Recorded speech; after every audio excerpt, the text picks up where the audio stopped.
안녕하십니까. 오늘은 뭐가 중요한가요? 라고 하는 제목으로, 그런 주제로, 사실은 제목은 뭐가 중요한가요? 이지만 주제는 생명입니다. 지금 코로나 바이러스 때문에 세계가 그야말로 멈춰 서 있죠. 오늘 통계를 좀 살펴보니까 4월 23일 통계로 봐도 미국만 해도 4만 9천 명, 약 5만 명 정도가 현재 사망한 걸로 되어 있습니다. 그리고 전 세계적으로는 약 19만, 곧 20만이 되겠죠. 그리고 270만 정도가 확진, 우리나라는 10,000명이 조금 넘었고 확진자가 240명이 사망해서 약 2.2%의 치사율, 그러니까 아주 양호한 편이고, 이 모든 것에는 의료인들과 전문가들의 노력과 헌신이 이런 열매를 가져왔다, 그렇게 생각합니다. 지금 많은 분들이 뉴 노멀, 그래서 새로운 표준이 앞으로 만들어질 것이다, 이렇게 얘기하고 코로나 이후에 많은 전망들을 하고 있는데, 저는 그 전망들을 다 믿지 않습니다. 과학과 통계에 근거한 전망은 받아들이지만 나머지는 조금 더 지켜봐야 되지 않겠는가, 이렇게 생각을 합니다. 지금 항공은 다 멈춰서 있다시피 하고 있고요. 실업자가 미국에서만도 지난 5주 동안 약 3천만 명이 증가했고, 우리나라는 11년 만에 최고의 실업률을 보이고 있습니다. 이런 안 좋은 수치들이 점점 많아질 것이고, 정부는 거의 100조 원에 달하는 이런 재정적인 지원책을 지금 강구하고 있는 중에 있다는 그런 보도들이 계속 나오고 있습니다.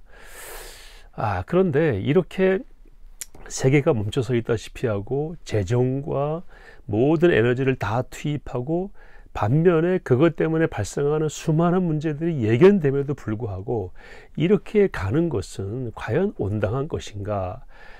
이렇게 엄청난 대가를 치르면서 코로나 바이러스에 대응하는 것이 과연 가장 적절한 것인가? 나중에 역사는 평가하겠죠. 그러나 우리가 비례의 원칙이라는 게 있습니다. 무엇에 비례해서 그 정도의 투자는 합리적이다, 합당하다, 이렇게 이제 말한다고 할 때 그 원칙이 비례의 원칙이죠. 인류가 경험한 7개의 바이러스 가운데 하나인 이 코로나 바이러스 변종이 되어서 또 2, 3년 뒤에는 새로운 바이러스가 올지 모른다라고 하는 이런 이 현실에 대해서 이 정도의 대응을 하는 것이 과연 이 심각성에 비례한 합리적인 것인가 하는 것들을 계속해서 비판적으로 검토해 볼 필요가 있다고 생각합니다. 왜냐하면은 제가 두 가지 예를 들어서 말씀을 좀 드릴게요. 이것보다 훨씬 더 인류에게 해가 되는 일이 매년 지금도 일어나고 있다. 그 두 가지. 첫째는 자살입니다. 여러분, 1년에 전 세계에서 85만 명이 자살합니다. 중국에서만 25만 명이 자살합니다. 그리고 우리나라에서는 1년에 13,000명 정도가 자살을 하는데 점점 늘어나는 추세죠. OECD 국가 중에 13년째 1위를 기록하고 있습니다. 하루에 37명이 매일 자살하고 있습니다. 소리 없이 어딘가에서, 오늘도 자정이 되기 전에 37명이 자살로 생을 마감하는 것입니다.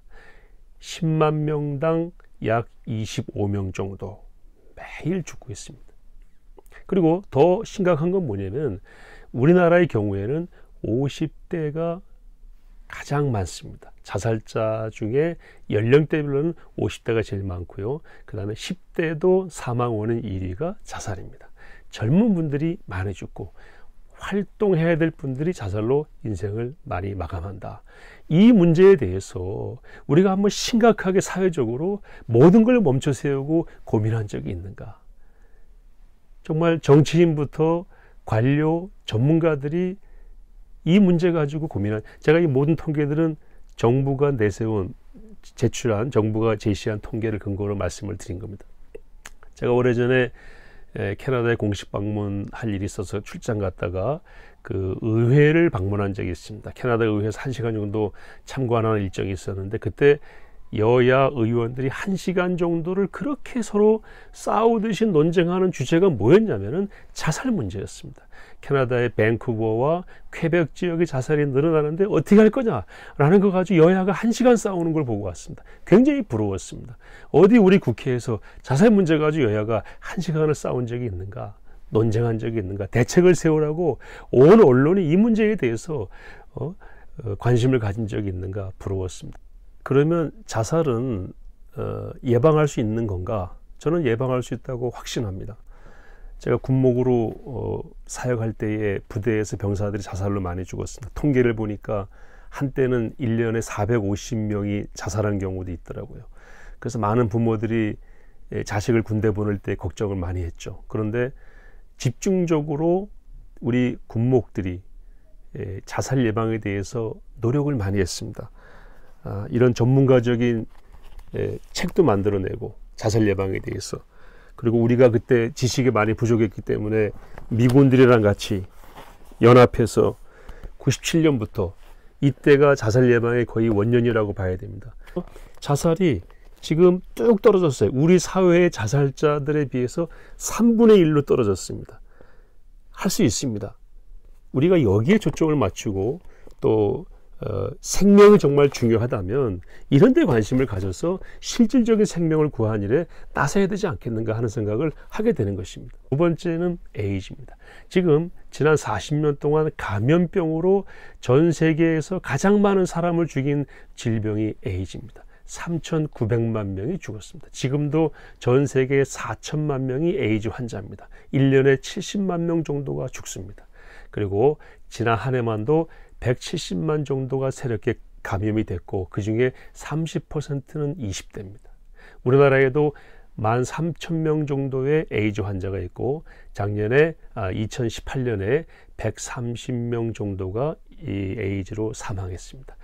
남자가 90%, 우리나라의 경우에 환자의 남자가 90%인데 대부분 가장 많은 에이즈 감염 원인은 동성애입니다. 동성애가 이성애보다 27배나 에이즈에 걸릴 확률이 많다고 합니다. 이거 심각하게 봐야 되지 않겠습니까?